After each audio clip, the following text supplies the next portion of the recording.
جنہوں نے روس اور امریکہ کو شکست دی، تو پھر ہم کیا چیز ہیں؟ ہمیں کم سے کم اس چیز پر سوچنا چاہیے۔ آسان طریقہ یہ ہے کہ آپ وہاں پر ایک گرینڈ ڈائلاگ کا آغاز کریں، ٹروتھ اینڈ ریکنسیلیشن کمیشن تشکیل دیں، اور پھر جس طرح پہلے بھی ایسا ہو چکا ہے، کمیٹیاں بن چکی ہیں کہ بلوچستان کے مسئلہ کیا ہے، وہاں جو احساس محرومی بڑھ رہا ہے اس کی وجوہات کیا ہیں، اسباب کیا ہیں، جو لوگوں میں نفرتیں پیدا ہو رہی ہیں اس کا سبب کیا ہے۔ آپ وہاں کے مقامی سرداروں کو جس طریقے سے تھریٹ کر کے آپ اپنے مقاصد کے لیے استعمال کرتے ہیں، کیا اس سے جو وہاں کا عام بلوچ ہے کیا وہ بھی اتفاق کرتا ہے؟ تو یقیناً نہیں کرتا۔ اگر کرتا ہوتا تو آج بلوچستان کی صورتحال یہ نہ ہوتی جو ہمارے سامنے ہے۔ تو بہرحال اس وقت پورا ملک سوگوار ہے، 19 گھر نہیں، 31 خاندان نہیں، بلکہ پورا ملک اس سوگ میں ہے۔ اور ایک بار پھر میں کہوں گا کہ طاقت اس مسئلے کا حل نہیں ہے۔ اب ہم بات کر لیتے ہیں کہ جس طرح میں نے آپ سے کہا کہ جو 23 ایس سی اوز ایسے ہیں، یعنی خسارے میں چلنے والے ادارے ایسے ہیں جن کی وجہ سے 2014 کے بعد سے اگر دیکھا جائے تو جو مجموعی نقصانات ہیں ان میں 5.59 ٹریلین روپے کا اضافہ ہوا ہے۔ ٹھیک ہے، یہ بہت بڑا اضافہ ہے۔ اس کے علاوہ 7 ادارے جن میں NHA، Pakistan railway, PIA، Quetta اور سکھر، پشاور، حیدرآباد، یہ جو بجلی پیدا کرنے والے ادارے ہیں، یہ خاص طور پر 7 ادارے ایسے ہیں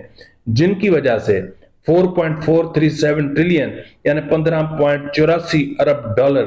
کا خسارہ ہوا، یعنی یہ اس اتنے بڑے خسارے کے یہ ذمہ دار ہے۔ اگر آپ دیکھیں تو 2023 میں حکومت نے ان ACOs کو پاؤں پر کھڑا کرنے کے لیے 1.02 ٹریلین روپے بھی ادا کیے، لیکن یہ ادارے ہیں کہ بدستور بوجھ بنے ہوئے ہیں، اور IMF کی یہ خواہش ہے کہ فوری طور پر نجکاری کے عمل کو تیز کیا جائے اور پھر ایسے اقدامات کیے جائیں، یعنی جرات مندانہ اقدامات کیے جائیں کہ جس سے پاکستان مالی مشکلات سے نکل سکے۔ اور اسی طرح جس طرح میں نے کہا کہ سپریم کورٹ بھی اب ان اداروں میں شامل ہوتا جا رہا ہے۔ عدلیہ میں دیکھیں تو 30 لاکھ سے زیادہ مقدمات زیر التوا ہیں، صرف سپریم کورٹ میں 60,000 سے زیادہ مقدمات زیر التوا ہیں۔ 60,000 بہت بڑا فگر ہے۔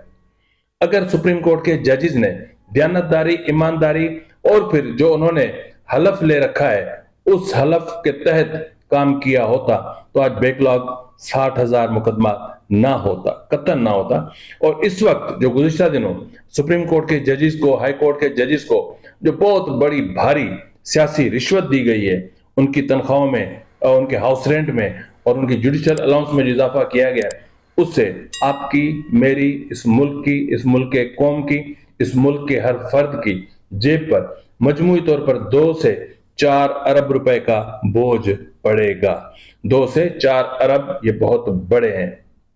تو اس لیے میں سمجھتا ہوں کہ اب سپریم کورٹ بھی ان اداروں میں آ گیا جن کا آؤٹ پٹ تو صفر ہے، لیکن ان کو مراعات اس طرح دی جا رہی ہیں کہ جیسے شہنشاہ اور شاہی خاندان کے بہت بڑے سلطنتوں کے راجہ وہاں پر بیٹھے ہوئے ہیں اور ان کے بہت بڑے اخراجات ہیں۔ تو بہرحال اس کے لیے کوئی حکومت کو اقدامات تو نہیں کر رہی، لیکن سیاسی رشوتیں دی جا رہی ہے۔ اب ہم بات کر لیتے ہیں اہم ترین بات، جو بہت بڑی بات ہے، جس کے لیے میں نے کہا کہ وہ بہت بڑا بریک تھرو ہے، بہت بڑی بریکنگ نیوز ہے، کہ صدارتی ریفرنس کی اطلاعات کے بعد جسٹس منصور علی شاہ اور جسٹس منیب اختر نے اپنے قریبی رفقا سے مشاورت کی اور تفصیلی مطلب جو معاملات تھے ان پر غور و خوض کیا گیا، جس کے بعد ان دونوں ججز نے مستعفی نہ ہونے کا فیصلہ کیا ہے اور انہوں نے کہا ہے کہ وہ سسٹم میں رہ کر حالات کا مقابلہ کرنے کو ترجیح دیں گے۔ سسٹم میں رہ کر حالات کے مقابلے کا مطلب یہ ہے کہ وہ عدم استحکام پیدا کریں گے سپریم کورٹ کے اندر۔ اس سے قبل بھی جب انہیں سپرسیڈ کیا گیا تھا تب بھی ان کے قریبی دوستوں نے انہیں مشورہ دیا تھا کہ آپ سپرسیڈ ہو چکے ہیں اور آپ کے جونیئرز جو ہیں اب وہ اوپر کی پوسٹوں پر آ گئے ہیں، تو اب کم سے کم آپ کو اخلاقاً آن مورل گراؤنڈز آپ کو مستعفی ہو جانا چاہیے۔ لیکن اس وقت بھی انہوں نے مستعفی ہونے کی بجائے حالات کا مقابلہ کرنے کو ترجیح دی تھی، اور انہوں نے یہ سوچا تھا کہ جسٹس یحییٰ آفریدی کو اپنے ساتھ ملاتے ہوئے 26ویں ترمیم کو لپیٹنے کے لیے اقدامات کریں گے اور پھر جسٹس منصور علی شاہ کو کسی بھی طریقے سے چیف جسٹس بنا دیا جائے گا۔ اگر 26ویں آئینی ترمیم رول بیک ہوتی ہے تو پھر یوں سمجھ لیں کہ منصور علی شاہ چیف جسٹس بن سکتے ہیں. اور اس کے حوالے سے آپ نے دیکھا اکتوبر میں جو ہوا تھا 4 نومبر کے لیے فل کورٹ بلانے کا فیصلہ ہوا تھا، وہ آپ کے سامنے کہ کس طرح محسن کشی کی گئی، کس طرح اپنے ہی چیف جسٹس کی پیٹھ میں چھرا گھونپا گیا. ناظرین، اس حوالے سے سپریم جوڈیشل کونسل سے تعلق رکھنے والی ایک اہم ترین شخصیت جو اس کمیشن کا حصہ ہے اور 26ویں آئینی ترمیم کا بھی وہ بہت بڑا حصہ رہی، ان سے رابطہ کیا اور انہوں نے نام ظاہر نہ کرنے کی شرط پر کچھ حقائق سے پردہ اٹھایا ہے. وہ حقائق بہت بڑے ہیں. اب انہوں نے کیا کہا ہے؟ انہوں نے مطلب یوں سمجھ لیں کہ انہوں نے بہت ساری چیزوں کی تصدیق بھی کی ہے. انہوں نے کہا ہے کہ حکومت دونوں ججز کے خلاف 2 مختلف آپشنز پر غور کر رہی ہے. جب ان سے پوچھا گیا کہ ان 2 ججز کے لیے یا جو سپریم کورٹ میں ایک عدم استحکام پیدا کرنے کی کوشش کر رہے ہیں ججز، ان کے لیے حکومت کیا کر رہی ہے، تو انہوں نے کہا کہ اور کا تو نہیں، کم سے کم 2 ججز کے خلاف 2 مختلف آپشنز پر غور کر رہے ہیں. اس بات کا بھی جائزہ لیا جا رہا ہے کہ ایک آپشن استعمال کیا جائے یا دونوں. حکومت عدلیہ کے ساتھ محاذ آرائی نہیں چاہتی، لیکن 2 ججز کی طرف سے مسلسل مسائل پیدا کیے جا رہے ہیں اور یہ مسائل آگے چل کے خطرناک صورتحال بھی اختیار کر سکتے ہیں. جب دریافت کیا کہ 2095B کے استعمال یعنی صدارتی ریفرنس کی صورت میں حکومت مخالف ججز کی سپریم جوڈیشل کونسل میں اکثریت ہے، جن میں جسٹس یحییٰ آفریدی، جسٹس منصور علی شاہ، جسٹس منیب اختر اور اسلام آباد ہائی کورٹ کے جسٹس عامر فاروق اور بلوچستان ہائی کورٹ کے ہاشم کاکڑ صاحب شامل ہیں، یعنی ان کی اکثریت ہے. تو ایسی صورتحال میں اگر ریفرنس آتا ہے، صدارتی ریفرنس لایا جاتا ہے، تو پھر کیا ہوگا، کس طرح معاملات چلیں گے؟ تو انہوں نے مسکراتے ہوئے ہنستے ہوئے کہا کہ اگر سینیارٹی تبدیل ہو گئی تو جسٹس یحییٰ آفریدی کے بعد امین الدین خان، جمال خان مندوخیل اور جسٹس محمد علی مظہر اوپر آ جائیں گے. اور ریفرنس کی صورت میں اگر دوسرا طرف دیکھیں تو ریفرنس کی صورت میں دونوں ججز سپریم جوڈیشل کونسل کے اجلاس میں نہیں بیٹھ سکیں گے، البتہ اثر انداز ہونے کی کوشش وہ ضرور کریں گے. ایک بار انہوں نے پھر کہا کہ معاملات کو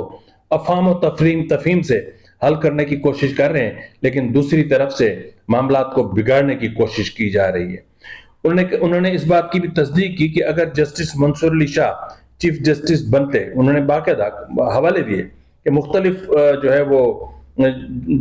واقعات و حالات اور واقعات کا جائزہ لیتے ہوئے انہوں نے کہا کہ منصور علی شاہ چیف جسٹس بنتے تو پورے سسٹم کو ڈیریل کر سکتے تھے. ایسے شواہد ہمارے پاس موجود ہیں اور اس طرح کی اطلاعات ہمارے پاس کنفرم اطلاعات تھیں کہ وہ پورے سسٹم کو ڈیریل کر سکتے تھے. مخصوص نشستوں کا کیس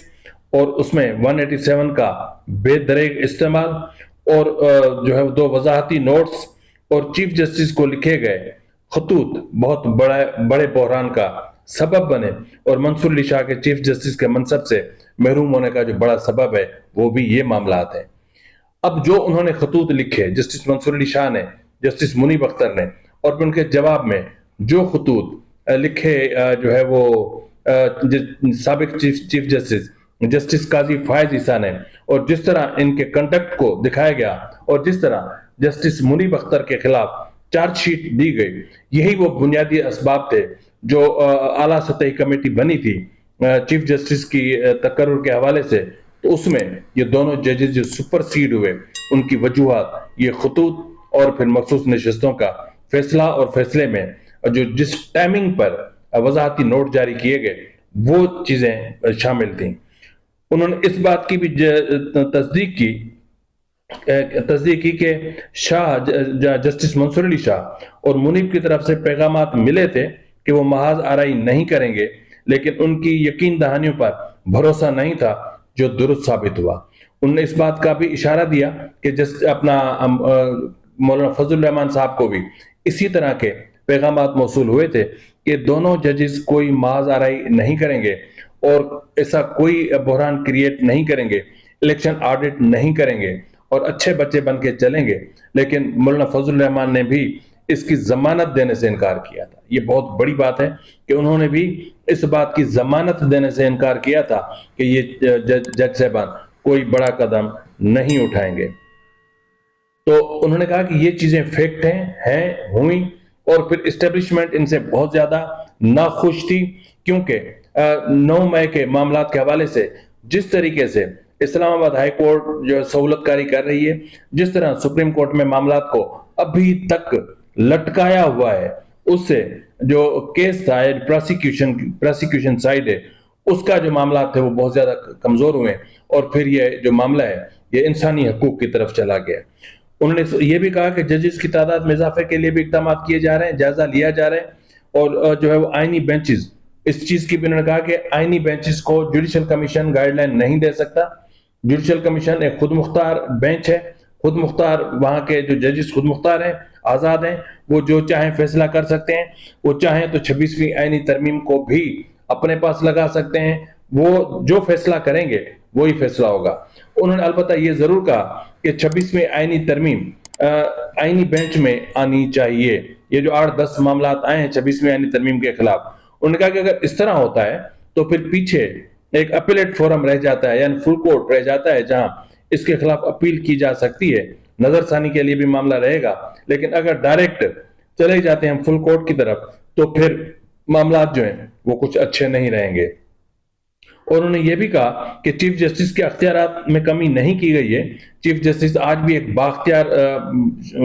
شخص ہیں، اور آج بھی وہ آزادی کے ساتھ اور پورے اختیارات کے ساتھ کام کر رہے ہیں۔ اور انہوں نے یہ بھی کہا کہ جسٹس یحییٰ آفریدی آئین پسند چیف جسٹس ہیں، اور ان سے پارلیمان کو کوئی خطرہ نہیں ہے۔ چیف جسٹس یحییٰ آفریدی سے پارلیمان کو کوئی خطرہ نہیں ہے، پارلیمان محفوظ ہے۔ اب حکومت یہ سمجھ رہی کہ 26ویں آئینی ترمیم وہ ڈھال ہے کہ جس کی توسط سے، یعنی جس کے ہوتے ہوئے عدلیہ پارلیمان پر حملہ آور نہیں ہو سکتی، عدلیہ جو ہے وہ پارلیمان پر ہتھوڑا گردی نہیں کر سکتی۔ جس طرح وزرائے اعظم کو گھروں میں بھجوا دیا جاتا تھا، اب وہ چیزیں نہیں ہوا کریں گی۔ تو اس لیے حکومت یقیناً مکمل طور پر 26ویں آئینی ترمیم کا دفاع کر رہی ہے، لیکن پاکستان کے وہ حلقے جو کل تک ایوانوں میں بیٹھتے تھے اور آج وہ 26ویں آئینی ترمیم کے مخالف بن گئے، اب دیکھتے ہیں کہ 26ویں آئینی ترمیم کے حوالے سے سپریم کورٹ میں اسی ہفتے، اب ہو سکتا ہے کہ آج، ہو سکتا ہے کل تک، کوئی نہ کوئی ضرور فیصلہ ضرور ہو جائے گا، اور